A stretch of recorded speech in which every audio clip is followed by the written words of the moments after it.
পাম্পের সামনে মোটরসাইকেল আর প্রাইভেট কারের এই দীর্ঘ সারি এখন রাজধানীর নিত্যকার চিত্র।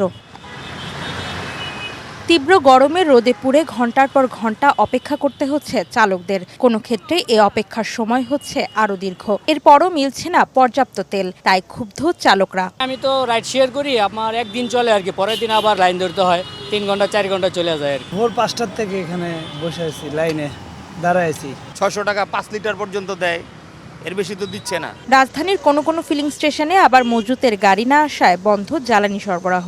এই রোদে দাঁড়িয়ে থেকে অনেকক্ষণ কষ্টের পর এই 4 লিটার তেল পেলাম। আমাদের তো সময়ের দাম আছে, এই দামটা তো আর সরকার দিতে পারতেছে না। লাইনে আছে 2.5 ঘন্টা, এখন বলতেছে পাম্পে তেল নাই। প্রতিদিনই তেল দিতেছি, প্রতিদিন এমন চাপ, ঠিক আছে। তবে এমন অবস্থায় তিলোত্তমা ঢাকার রাস্তাঘাটে মিলছে স্বস্তি। মোটরসাইকেল আর প্রাইভেট কারের চাপ কম থাকায় নিত্যদিনের যানজট থেকে কিছুটা মুক্তি মিলেছে রাজধানীবাসীর। ছুটির দিনের মতোই সাপ্তাহিক কর্মদিবসেও কম সময়ে অনেকেই পৌঁছাতে পারছেন গন্তব্যে। যানজট খুব একটা নেই আর কি, মোটামুটি চলে, ভালোই আছে আর কি, কোনো সমস্যা হয়নি।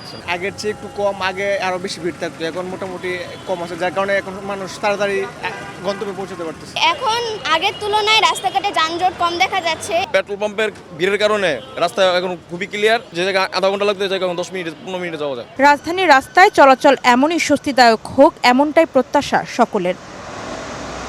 অন্তরা সেন, সময় সংবাদ, ঢাকা।